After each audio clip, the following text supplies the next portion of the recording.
Assalamualaikum warahmatullahi wabarakatuh.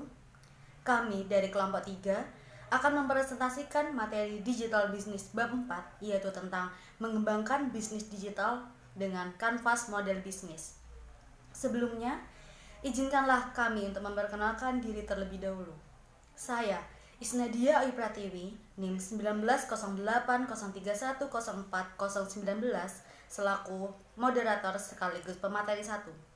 Yang kedua, ada Muhammad Jafar dengan NIM 190803104010 selaku pemateri kedua. Yang ketiga, ada Nikma Aswina Hardiana dengan NIM 190803104008 selaku pemateri ketiga.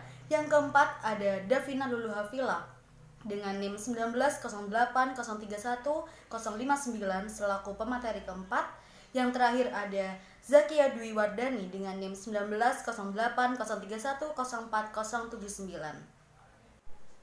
Oke, baik. Di sini saya akan menjelaskan bagian pertama, yaitu tentang segmentasi pelanggan.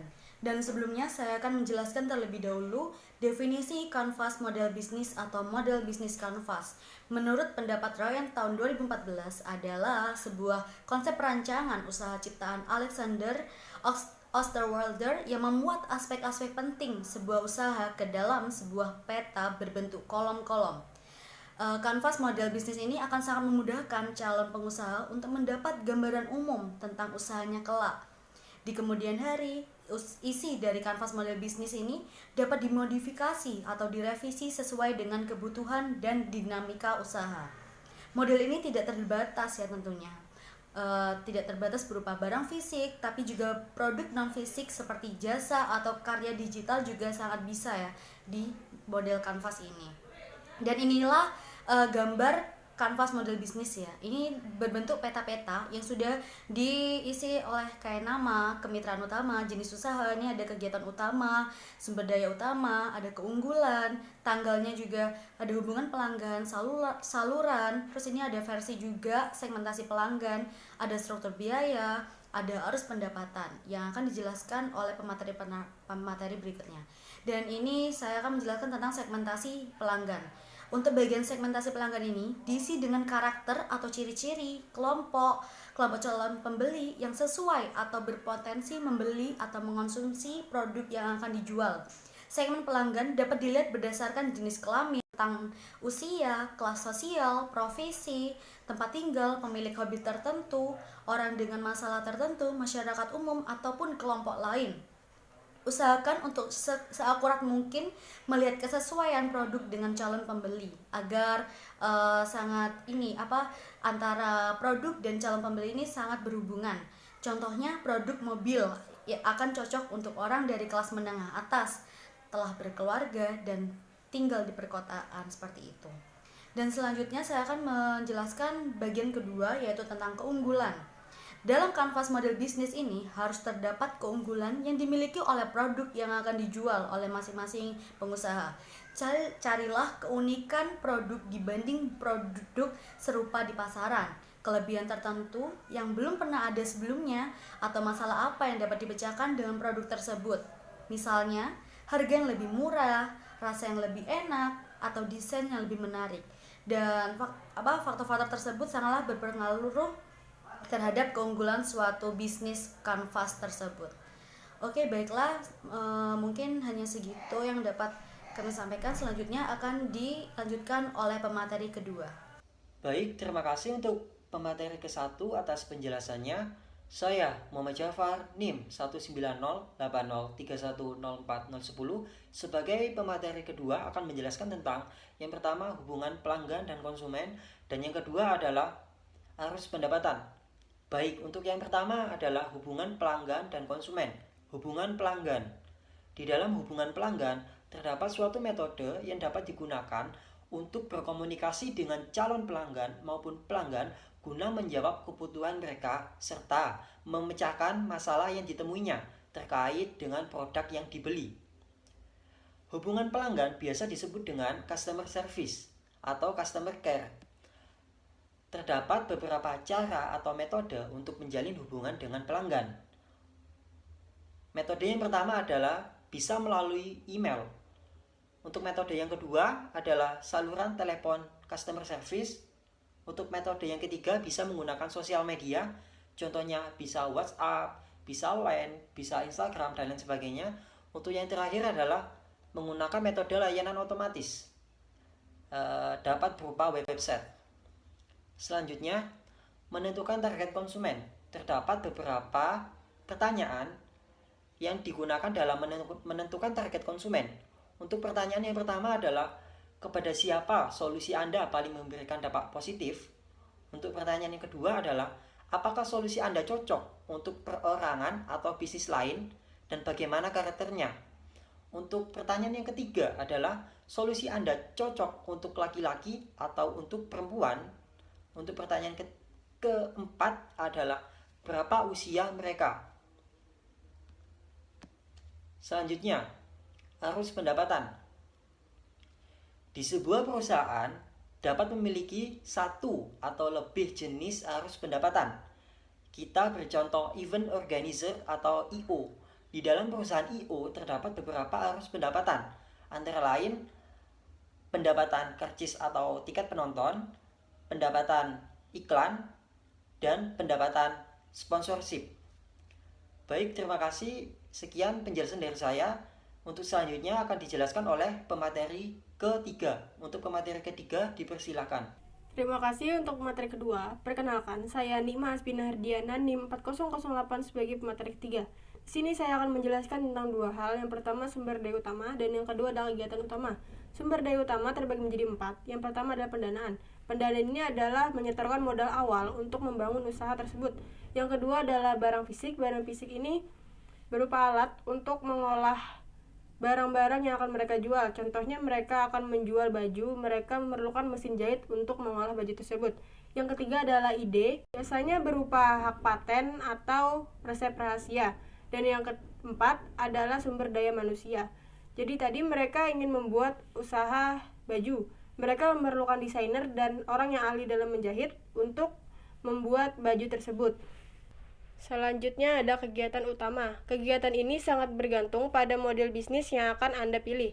Banyak hal-hal penting yang harus Anda lakukan agar bisnis tersebut dapat berjalan. Contohnya, perusahaan komputer akan lebih menekan fungsi keyboard dan pengembangan teknologi, sedangkan perusahaan makanan akan lebih mementingkan proses memasak dan inovasi rasa baru. Sekian dari saya, selanjutnya akan dijelaskan oleh pemateri keempat. Baik, terima kasih untuk pemateri 3. Di sini saya Davina Lulu Hafilah, NIM 459. Saya sebagai pemateri 4 akan menjelaskan tentang kemitraan utama dan struktur biaya. Yang pertama adalah kemitraan utama. Kerjasama dengan perusahaan lain adalah hal penting untuk meningkatkan keuntungan, mengurangi resiko, atau memperoleh sumber daya dengan efisien.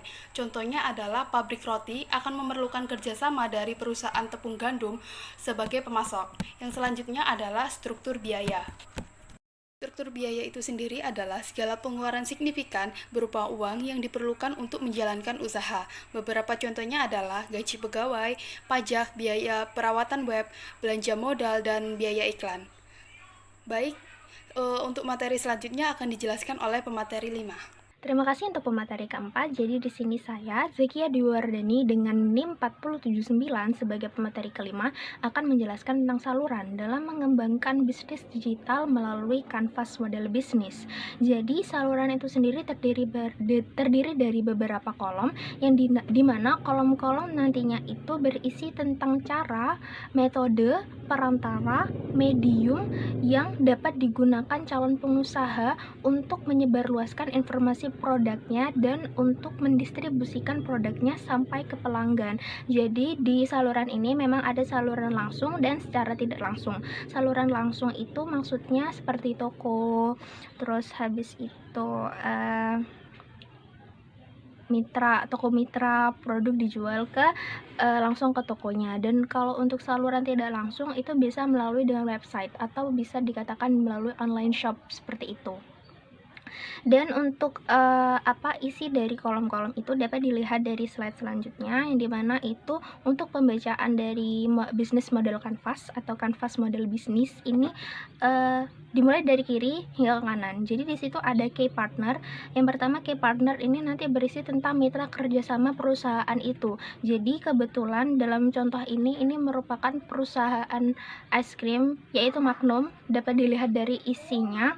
Di situ mitra kerjasama dari Magnum itu merupakan pemasok bahan baku, teknisi mesin, agen toko, minimarket, swalayan, manajer selebriti, dan pengelola mall. Jadi di sini untuk mitra-mitra yang bekerja sama dengan perusahaan itu bisa bermanfaat di beberapa kegiatan perusahaan. Jadi kayak pemasok bahan baku itu bermanfaat di produksinya mereka. Manajer selebriti dan pengelola mall itu nanti bermanfaat dengan advertising, penjualan mereka seperti itu. Jadi tergantung dari perusahaan mereka concernnya kemana dan perusahaan itu bergerak di bidang apa. Memang di sini tidak disebutkan untuk nama perusahaan, tapi garis besarnya untuk key partner adalah seperti itu isinya. Untuk key activities, memproduksi es krim. Jadi di sini menjelaskan apa kegiatan inti dari perusahaan itu. Karena memang si Magnum ini menjual es krim, berarti kegiatan inti mereka adalah memproduksi es krim, melakukan pemasaran agar produknya tetap terjual, dan mengelola kafe. Berarti di sini Magnum ini tadi untuk segmen marketnya mereka tidak hanya menjual ke toko saja, tapi mereka juga menjual ke kafe, yang dimana di situ nggak cuma es krim yang mereka jual. Nanti ada penjelasan selanjutnya. Yang di sini kayak resource, jadi sumbernya mereka itu dari mana saja perusahaan berjalan itu ada dari mereknya. Jadi kalau produk mereka tanpa merek malah ini nanti akan susah untuk dikenal oleh masyarakat. Terus ada bahan baku, teknologi atau mesin, SDM, brand endorser, dan chef. Karena ini memang dibedakan chef sama SDM, ini kan memang hampir sama. Chef seharusnya bisa masuk ke SDM, tapi karena ini perusahaan bergerak di bidang produksi es krim, maka karena ini memiliki keahlian tertentu, maka chef juga dibedakan. Dan SDM ini bisa terdiri dari para pekerja kasar atau manajer atau bidang kantoran seperti itu. Value proportionnya mereka, jadi apa nilai yang mereka concernkan untuk produk mereka. Di sini mereka es krim kelas premium, jadi mereka bisa menghasilkan produk yang dapat dijangkau oleh kaum kelas menengah dan kaum kelas atas. Jadi untuk target konsumennya juga luas, dan untuk peluang penjualannya juga besar karena memang targetnya juga luas. Dan untuk varian rasa mereka juga menyediakan varian rasa yang banyak, dan self esteem. Dan customer relationship-nya mereka akan di sini customer relationship-nya ini maksudnya mereka akan bekerja sama dengan konsumen atau berkomunikasi atau membuat hubungan dengan konsumen itu seperti apa. Tentunya sematanya ini customer relationship dibuat memang untuk keuntungan perusahaan itu sendiri, untuk prospek kedepannya. Jadi suara konsumen di sini nantinya misalkan ada kritik dari konsumen, berarti perusahaan dapat membenahi itu agar produknya tetap disukai, diminati oleh konsumen seperti itu. Dan customer segment. Jadi segmen customernya itu seperti apa di sini? Kalau Magnum itu penikmat es krim, SIC middle end, dan pleasure seeker.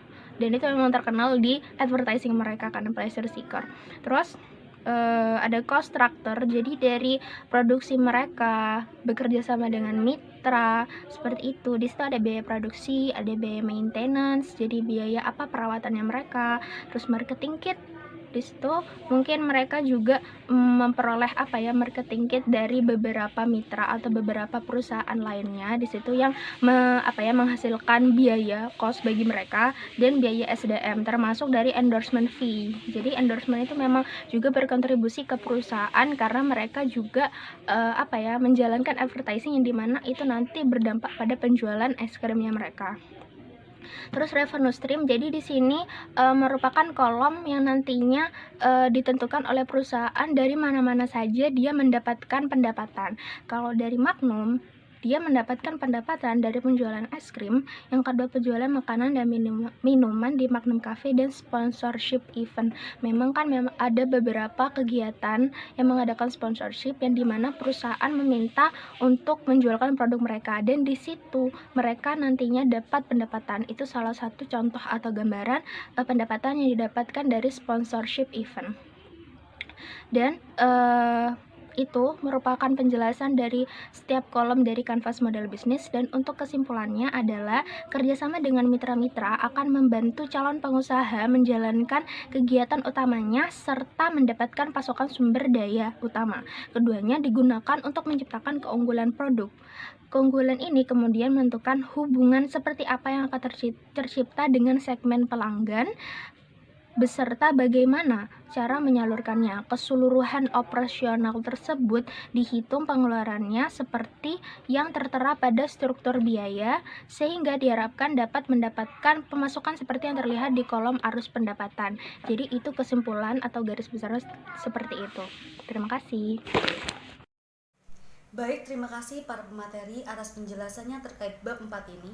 Dan di sini saya selaku moderator akan mengambil sebuah rangkuman terhadap materi yang telah kami sampaikan, yaitu bisnis model kanvas merupakan sebuah tool dalam strategi manajemen untuk menerjemahkan konsep, konsumen, infrastruktur, maupun keuangan perusahaan dalam bentuk elemen-elemen visual. Konsep bisnis model kanvas ini mengandalkan gambar-gambar, ide, sehingga setiap orang memiliki pemahaman yang sama dan real terhadap tipe-tipe konsumen mereka, pengeluaran biaya, cara kerja perusahaan, dan sebagainya. Oke, baiklah, berikut adalah rangkuman yang telah kami sampaikan. Kurang lebihnya mohon maaf, dan wassalamualaikum warahmatullahi wabarakatuh.